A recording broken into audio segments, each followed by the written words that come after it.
you've done a lot of different things. Yep. Guiding, policymaking, or organizing. Which keeps your heart rate the highest? I would say, guiding keeps my heart rate the highest in a good sense. And then probably policy making, kept it high, but for all the wrong reasons. Anxiety.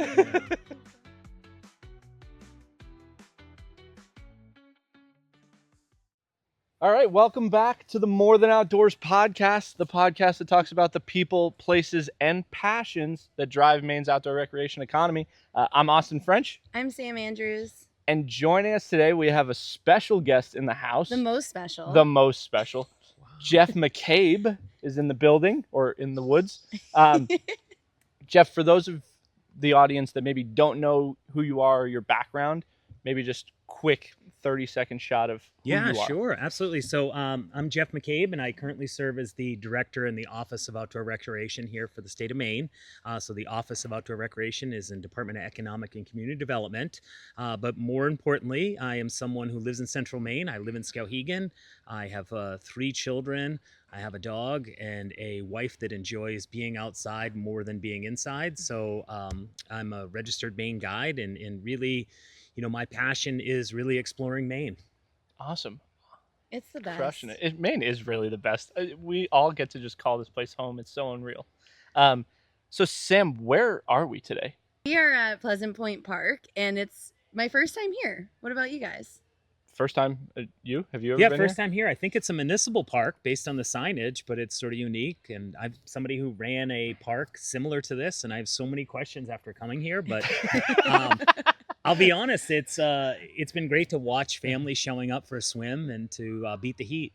Yeah, it's a really hot day, and I'm so grateful for the shade right now. Yeah, a little shade spot. This is clutch. We were hoping to be on the water and have that as our background, and I think I would have been too tempted to jump in. Yeah, 100%. 100%. Yeah. And I think the sounds that you may pick up, there's people really enjoying themselves. So it is a scorcher. It's a scorcher. Yep. This episode's not going to make a whole lot of sense when it comes out in like October. Everybody's like, which scorcher are you talking about? When was that? Well, Jeff was my mentor I like to call you my mentor. Thank you. Through my internship that's how I met Austin is through kind of the start of getting an internship in the spring semester at UMF.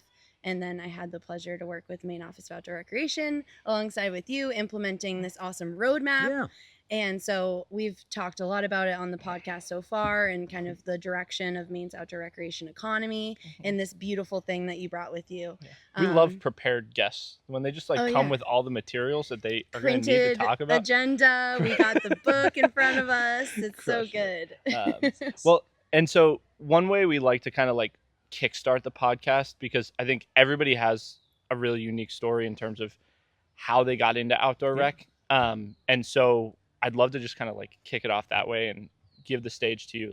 How did you end up in the outdoor rec world in the first place? Yeah, so I think for me, being outside at a young age was something that I always enjoyed. It's also a space that I thrived in. I was not somebody who did well in a classroom. So, having the outdoors, having that opportunity to provide leadership and to be successful was something that, was important to me from a young age. I knew this question was coming. So I was like, what's the best way to answer it? And in my teens, I was, pretty passionate about outdoor recreation, being outside. And the way I thought in my mind that I could work in the outdoors was becoming a park ranger. So in 1996, I started at Unity College. That summer, I went for a month-long sort of summer session. We did a bunch of service learning, and we sort of got a jump start on that fall semester. And it was also the first time I'd ever been whitewater rafting. So, the rest is kind of history. And, my 4 years at Unity College were transformative. And, I did spend a fair bit of time outside. And, since graduating Unity, I've only, continued to learn and grow and, discover new outdoor passions. Totally. There are so many little nooks and crannies that you can find your way into in the outdoors. And it's like all of a sudden you find some brand new activity that you've never heard of. And you're like, oh, this is definitely going to take up a lot of my time for the next however many years. Because all of a sudden I've fallen in love with a new thing. Yeah, and prioritizing too. It's interesting for somebody like me who tracks trends and I'm like, oh, I've got to get involved in this new trend. And then sometimes Mhm. like, no, I actually just need to get better at traditional canoe skills. And, Mhm. recently I was realizing, I need to take some additional sort of workshops on outdoor cooking just to broaden my game, on camping trips Oh, and I got a Dutch oven backcountry. for Christmas, and I feel like that has elevated my campfire cooking time. experience. So, highly recommend that. Big time. Yeah, it's interesting those, when you've dabbled in sort of the new technologies when you go back to something traditional like a Dutch oven. So, Yeah, definitely. Yeah. Yeah, cooking a roast dinner or something on that, or some pizza. I did pizza at a program recently, which came out pretty good. Nice. Yeah. Well, I love your kind of background that you have, like this boots on the ground experience. I think that brings a lot of value to your role now, is like I have guided and I've been in this industry for a really long time. And there's one kind of fun thing that I love, that you've been like the canoe shuttle on the Appalachian Trail. Will you talk a little bit about that? Yeah, so I sub in sometimes on the canoe ferry. So there is somebody that's called the ferryman that has the contract with the Appalachian Trail, Mhm. Greg Caruso, and he's been doing it for a number of years, and he's well recognized for being so organized. But he brings in folks to help sort of support his services. So occasionally in the summer I will sub in, and I will spend a day on the ferry.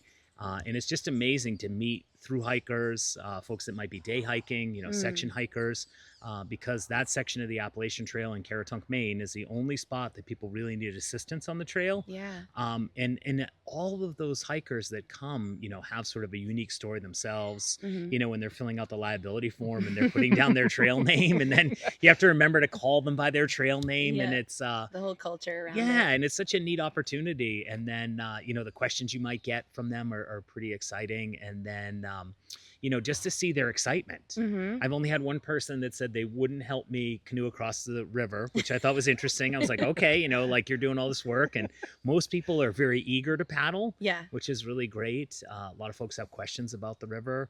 That section of the river is something new to me. I've spent most of my both fun time and professional time guiding on the Upper Kennebec. So, it's neat for me to see, sort of that confluence of where the river meets Wyman Lake. And in Wyman Lake is one of those spots where I always drive by it and think, I need to explore more. And there's some beautiful campsites there. So That'll have to be our next podcast. Yeah, I was with you. gonna say Our we're just podcast like episode. yeah, we're just building out the list of places that we can potentially go. So we'll have to get that added for sure. Yeah. That's a really cool thing though, and what a great way to experience tourism to Maine, Yeah. like through your role. So outdoor recreation in Maine. Will you talk a little bit about the office and its mission? Yeah. So, just to think about it sort of in broad terms, I'll get into the specifics about the office, but we are part of the Confluence Estates, which is, sort of the group that is all of the offices of outdoor recreation around the country. Right now, we're just under 25 offices of outdoor recreation. Those offices of outdoor recreation exist in different state agencies. Some of those are cabinet level positions as well. And for folks who might want to check out, Confluence Estates, I encourage you to do that. Give it a little Google search, and you'll see some of the great work going on in other states. Some of the folks are much more involved in sort of land management. Some of the folks are, like I said, more on the policy side and sort of in the governor's office. But for us in the Office of Outdoor Recreation here in the state of Maine, we're in Department of Economic and Community Development. So we're really working very closely with the business community, working with trade industry partners. You may hear us talk a lot about Maine Outdoor Brands. We do a lot of work with Maine Outdoor Brands. Some of the partners that I'm getting to work with that are new to me are folks like the Maine Marine Trades Association, the folks that represent the marinas and the boat builders and sort of that coastal component. Also, great to work with the Maine Professional Guides Association, the Maine Wilderness Guides Association, and then the work that we do across state agencies, I think is so important. I think just being able to sort of demystify state government is really important. And I look forward to doing more work and exposing, our federal delegation to the implementation around the roadmap. And I think we have a role there. But, it's trying to figure out sort of those assets, figure out how to leverage those assets. And, we want to be a resource and help the industry grow. Yeah. Well, there's so many facets to it. And I remember with the implementation process and working with you, just seeing like the state of, I think it's in this roadmap too, like seeing the state of Maine, seeing all the industries within outdoor recreation and all of the things like that you're working on and doing and traveling. And I was always just kind of mystified by it. And so something I wanted to bring to the episode today was just kind of like day in the life of Jeff McCabe. Like, what does that look like? And how does it feel? Yeah, it's interesting because I also remember some of the initial conversations. I also have a past. I'm a recovering lawmaker. I did serve in the House of Representatives for 8 years. I am that same Jeff McCabe. I'm just a little grayer and a little fuller of beard, I guess, at this point in time. So I think that, the job is different from day to day. And some of the areas where I've been sort of engaging more in is in the tourism space. I'm always somebody that's been passionate about tourism. I think, we need to recognize that tourism is not just about promoting the state to folks out of the state, but it's also promoting the state locally as well. So, having Maine people finding out about these great opportunities and different resources and things that they can do, whether it's an overnight trip or a day trip, is so important. But I do a lot of Zooming, so I don't want folks to think that I'm often sitting out here in a park like this. I do spend a fair bit of time outside. I did just the other day. Went on a long walk up Mosquito Mountain with some key stakeholders, working with some folks that are doing some important planning in the Forks region, working with some folks out of the Millinocket region who are experts when it comes to trail development. And so sometimes the best way to have a meeting is to actually bring people out into the field and have a meeting that way. And it was one of the more productive meetings I've had all summer, but it was us spending several hours together, getting to know each other and asking each other, important questions and getting through some important topics in a setting that was amazing. The views from Mosquito Mountain were beautiful. Yeah. I will say, it was a buggy afternoon, which kept us moving. Mosquitoes up there? Oh, yes. Which, the name, I'm always like, why do they call it Mosquito Mountain? And, it can be kind of buggy there. So, also, working with those, diverse stakeholders is something that, like, I never really know, ahead of my day, just how it's going to go as far as, like, how am I going to be able to transition from one meeting to another? And lots of times I'm working across regions of the states, or across the state, I should say. And, at times I'm working with community groups. Other times it's, business organizations.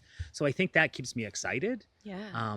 It's fresh. And then it's also a good mix of outside, in the field, also in the office, but also getting an opportunity to travel around the state, travel out of the state. I've actually been to Canada now a couple times for this job. And, being able to promote the state is something that, really excites me.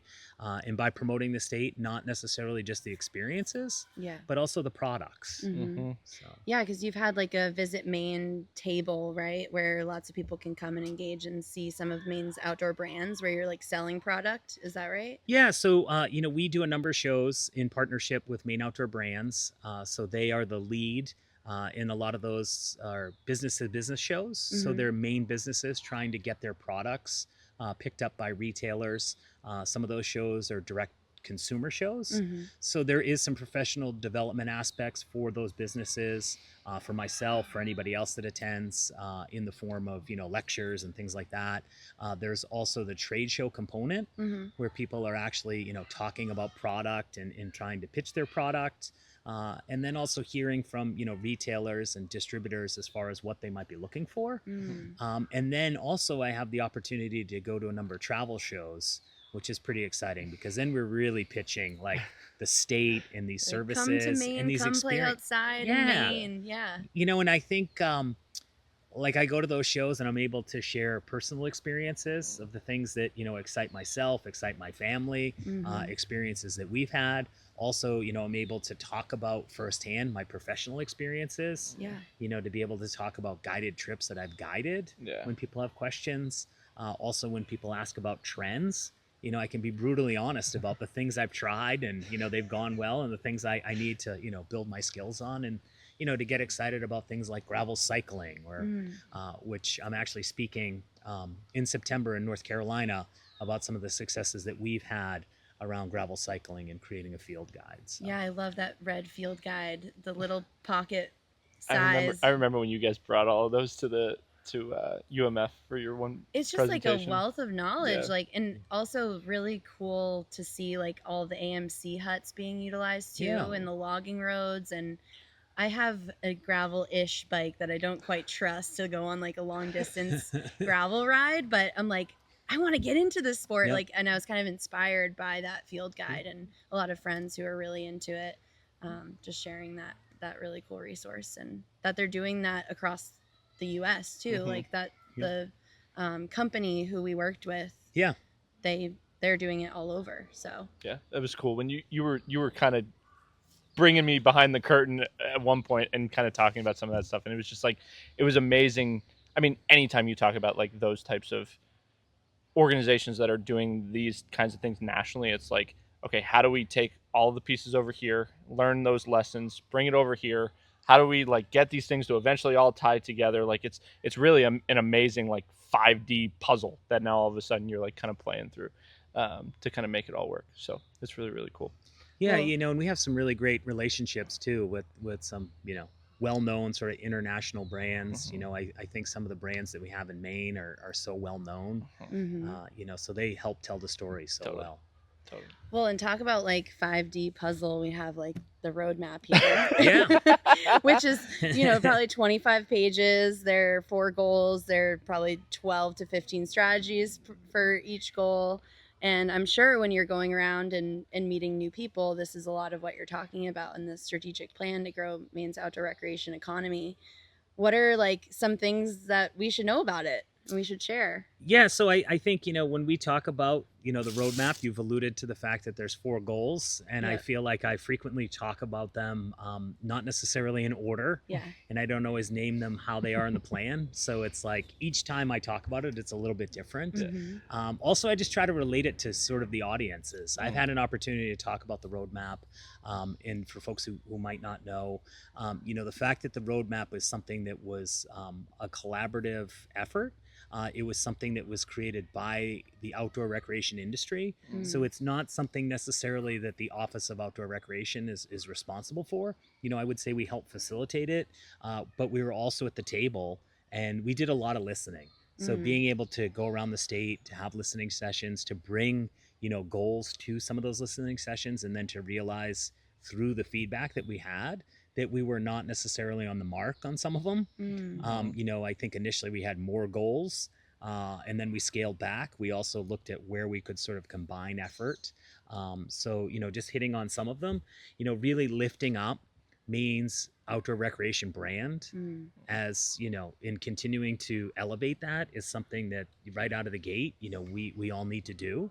I think I had a meeting recently with the commissioner for DECD, and the commissioner, one thing he said was like, there's so much positive discussion and celebration around outdoor recreation right now, and how important that is. And also we see that, when we go and talk to legislators, people feel really good about outdoor recreation. That doesn't mean, it doesn't have its challenges. That doesn't mean that, at times, businesses are going to have challenges. And that doesn't necessarily mean that there's not necessarily needs within the industry. But, continuing to make sure that we elevate it and that we talk about it because, it is a growing, sector of Maine's economy. And it's something that has both, traditional roots, and then it also has, opportunity for new trending activities as well. So, that's just kind of one area.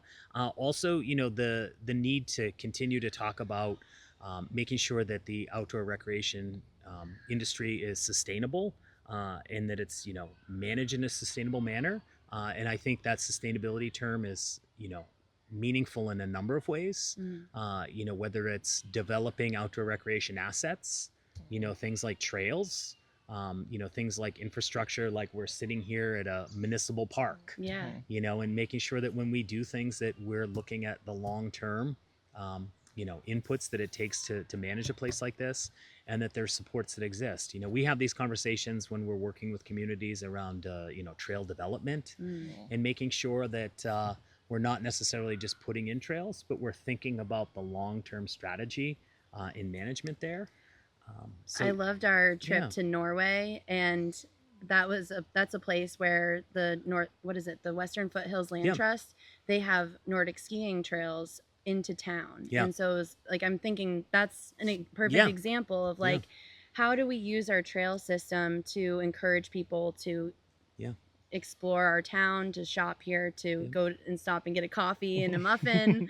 And I've talked about Norway quite a few times as an example because, and we've talked about it too, of like, there's this art scene there, and art's really kind of our grounding source for outdoor recreation to kind of latch onto for like community and community development.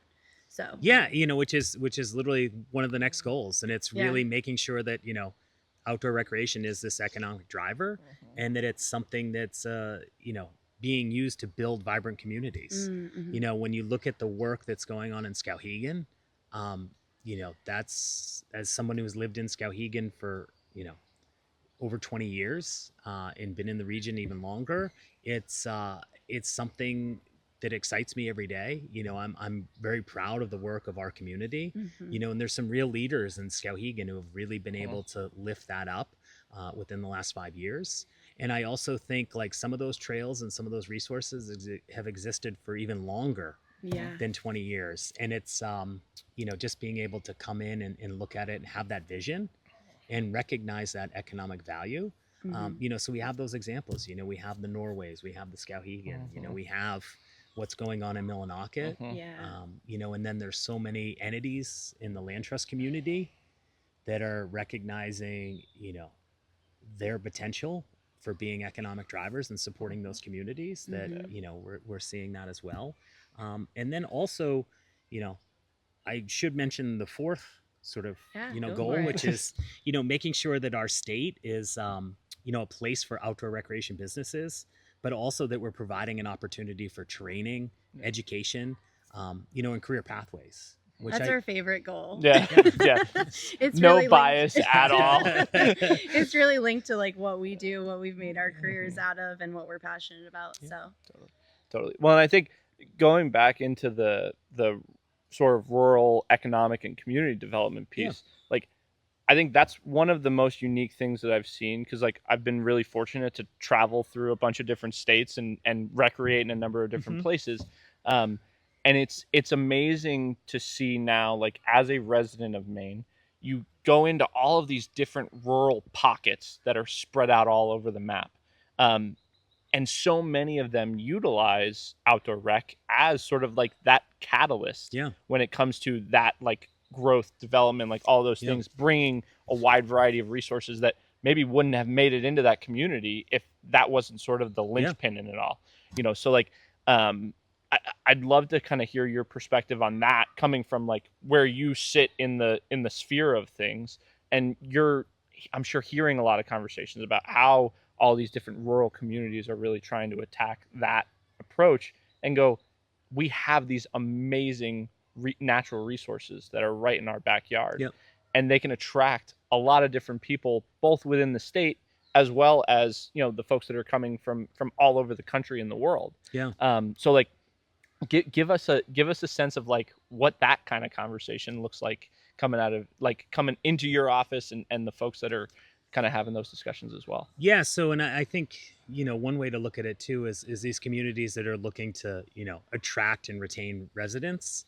And years ago when I worked at Lake George Regional Park, I picked up on the fact that when our local hospital was trying to recruit medical professionals, often it was, doctors, but other staff as well, they would bring them on a tour.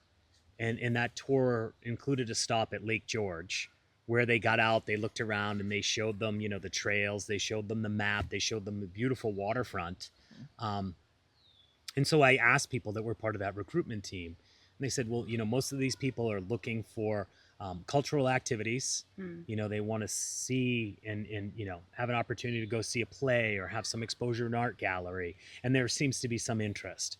But a lot of them were looking for, an opportunity to hike, bike, ski, recreate on a waterfront, just have a picnic. And we're just trying to figure out, like those types of activities and what the availability was. Mhm. And so now we actually, I think for a long time, we in the field always talked about those things to be, something that's a draw, something that, attracts people, it gets them to stay. I know what you do at Sugarloaf, just how many people are Yeah. attracted to Sugarloaf and what that looks like. We've seen places like that area, just have an influx of people, because of the pandemic and now because Totally. people can work remote.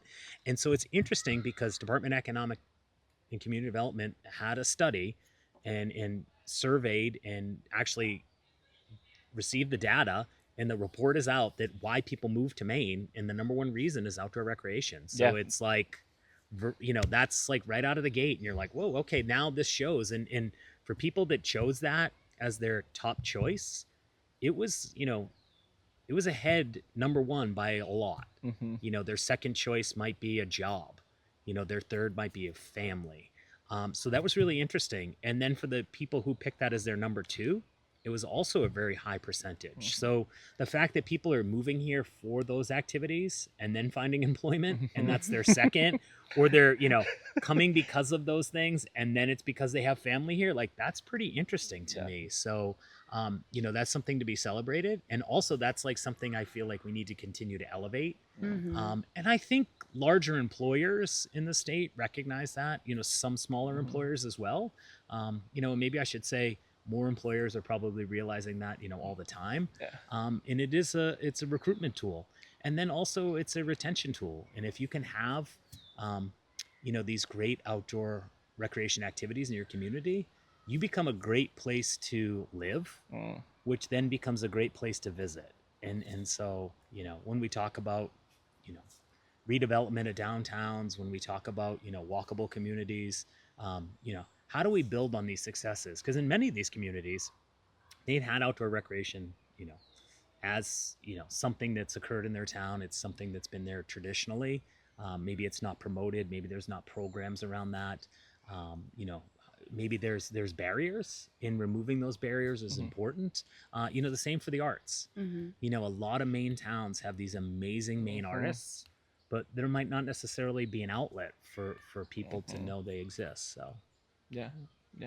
It is interesting to like, just because I think it's also really amazing to watch how all of the different communities come up with these very unique versions of, like, obviously they're going to have whatever form of outdoor rec is most likely to be used in their community, right? But like, even if you go into the ski towns of Carabasset versus Bethel and Newry versus Rangeley, like, you just Carabasset versus Rangeley, totally different Different flair. worlds in terms of like, in terms of how they sort of wrap their community around that. You know what I mean? And I think that's one of the coolest parts, because then, like, for someone like me who is all about just like observing those types of things and being able to pull like, oh, okay, I see how this is like really, really working for this particular area.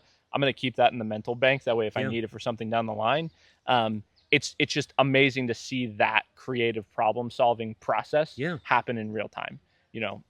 So it's nice. It's nice to just be like surrounded by people that are thinking about that stuff. And and I think one of the most exciting things in this job is spending time listening and observing. And then, one thing to recognize is that these communities are not, a one size fits all model is not necessarily going to work for all of them, nor should it, and we have so much like individual identity from one community to another. And then also, like, it helps us recognize sort of where these communities have been, what's their individual history, what is, That's what makes it special too, and why people want to live there and come and recreate, visit. So I feel like this roadmap has a lot going for it for the next 10 years. And that feels like very far away. And I think what we're talking about now is just like leveraging the things that are already happening and kind of encouraging those businesses or the trail development or what have you.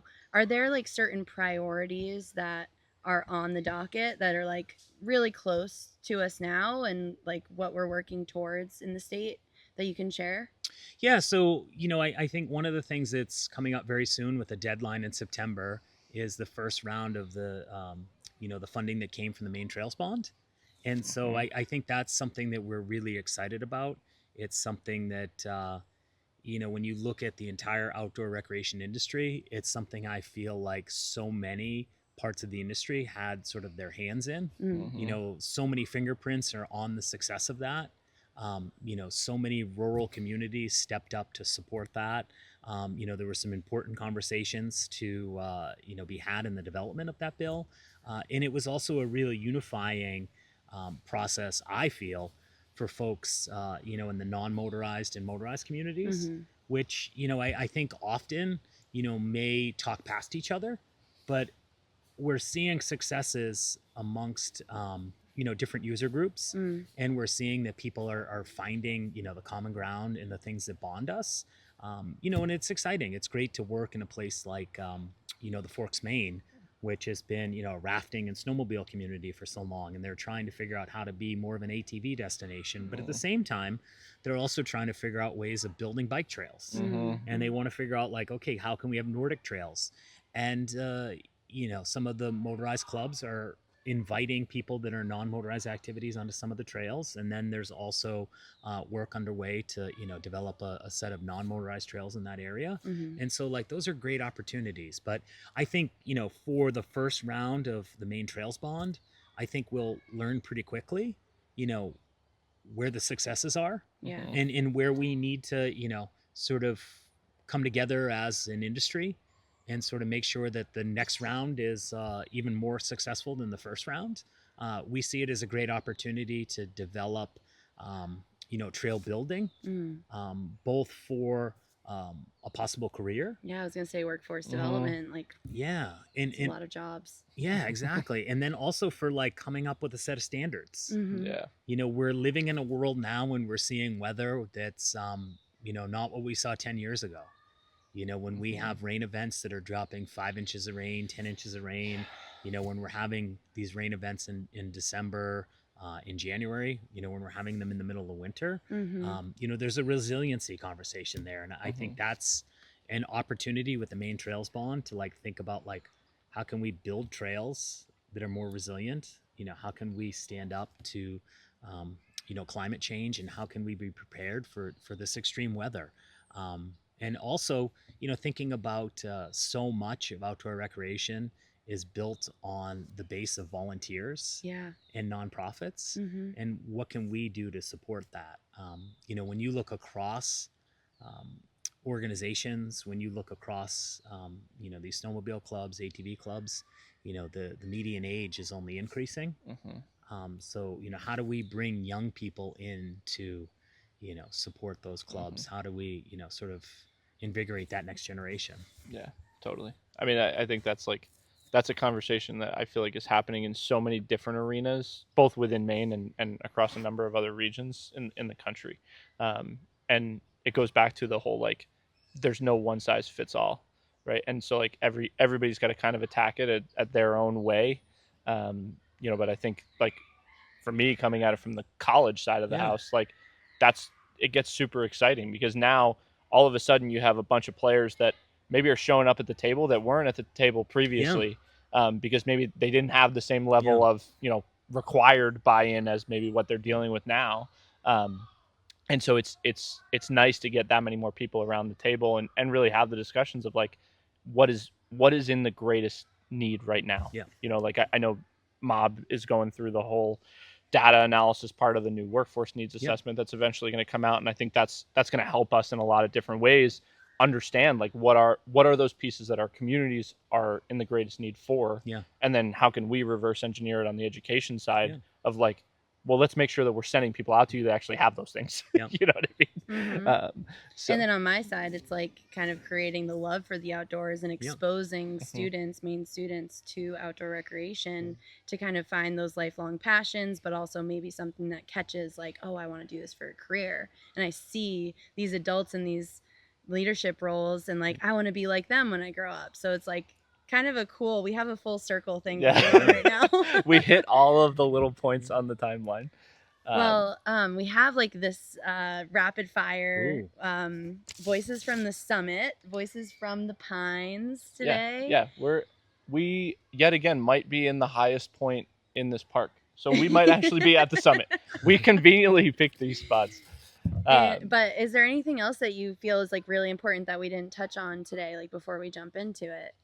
Yeah, no, as we talk about young people, I think I'm mindful more and more, especially as a parent, when are we creating these opportunities for young people to have a seat at the table? How are we meeting young people where they are? And so, I think anytime we have an opportunity to bring young people to be part of the decision making, we're doing all ourselves, sort of a favor and, really addressing sort of that sustainability thing and also hearing from them. Yeah, totally. I know we have 2 UMF students who are on the student advisory board with Mob this go around, and I'm very excited for them to be on it because I think it's a great resume builder and just like overall experience. I think is like extremely beneficial for them, but it's also like they're 2 out of the 8 people that are going to help shape those conversations. And I think that's really exciting to just know that work is happening and all of those different perspectives are kind of coming into play. And I know we've kind of hit this at a 30,000 foot view perspective. We will certainly make sure that the link for all of this ends up in the show notes. So if anybody in the audience is like, I need to learn more about this thing, you can definitely hit it in the show notes. And also, little foreshadow, we're going to do an entire series on the roadmap, breaking down each of the goals and all the strategies that are built in it. So hopefully, if this podcast does nothing else, it helps educate people on all of the things that are built into the roadmap. So let's jump into some rapid fire questioning. So first one, a little playful. You've done a lot of different things. Guiding, policymaking, or organizing. Which keeps your heart rate the highest? I would say, guiding keeps my heart rate the highest in a good sense. And then probably policy making, kept it high, but for all the wrong reasons. Anxiety keeps on trying. And in this role I'm in now too, it's really, there's so much networking and connecting the dots. So I feel like the guiding piece is, Cool. What's the most Maine thing that you have in your gear bag? Actually a wool cap. And so it can vary season by season. I have a lighter wool cap, kind of one of those crusher caps, that you can get at most good general stores, either red or green. And then I transition in the cooler months, which is pretty much anything other than July and August, to an orange wool knit cap that came from Bartlett Yarns in Harmony, Maine. So. That's great. Well, and there's a couple other fun things like your tall, like knee-high boots that you wear, right? You have the LL Bean boots. Yeah, there are some of those things. Yes, that's right. The more traditional things. I was like, I only have one. I was really struggling with this question. I actually took a walk today around the block in Augusta. I was like, how am I going to answer that? Is it one of my knives? Is it my LL Bean boots and different, or is it a pair of wool socks? So yes. I love that fit though, the knee high. Like nobody will understand it unless you're unless you see it. Unless you're doing it. That's right. That's right. So describe the future of Maine's outdoor rec economy in one word. Growing. Couldn't agree more. If Maine could export one piece of its outdoor culture to the rest of the U.S., what would it be?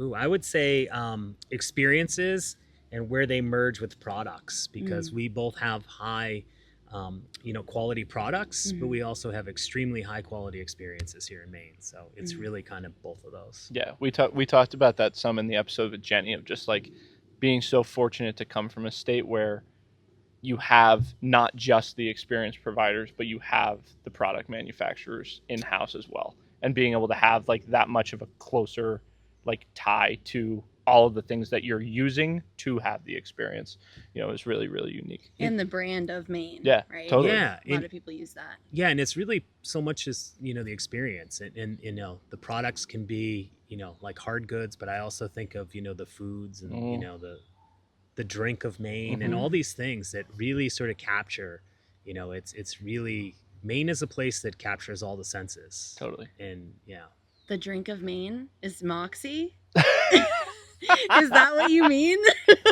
I was thinking broader terms. Yeah. You know, there's a couple spots that I might fill up a roadside spring that's like the drink of Maine. You know, but there are a number of Maine products too. You know, That's really what we need to sponsor our podcast is Moxie. We can bring it to every episode. Or Maine Love Water. Maine Maine Love Water could be a good one We too. were thinking Spindrift, but I like Moxie Yeah, more. but not Maine based. yeah, and those some of the flavors that they have are pretty delightful. So. Yeah, so we might have to reach out. All right. And if you go to a Hearts of Pine game, you'll see, you know, the branding around Hearts of Pine and beverages is like pretty amazing. Yeah. They've done a great job. Yeah, I wanna- they're I wanna crushing it go- down there. Yeah, I want to go to They're a game. crushing it. All right, last one. Yeah. Very fun. Let's see where we kind of go with this. So you tend to find yourself on the water every once in a while. You can take any 3 people, living, dead, or fictional, okay, on a multi-day canoe trip. Yep. Who you bringing and what's the vibe? Yeah, so I am bringing my 3 children because that gives my wife a break. And also because, you know, they're at ages now where it's hard to get them to do things. You know, as 2 of them are still teens, you know, one is in their late teens, but, you know, they are very busy with their own activities. So capturing them, getting them to come on a canoe trip. Also, we had a canoe trip scheduled on the Allagash this year, but it was when the weather was going to be unseasonably cool. There was some snow in the forecast, and my family had an intervention that was not a good time for us to go on an Allagash River trip, which I agreed. There was a number of reasons. So, you know, that's been on kind of my mind to try to capture them and get them all, you know, on the river again.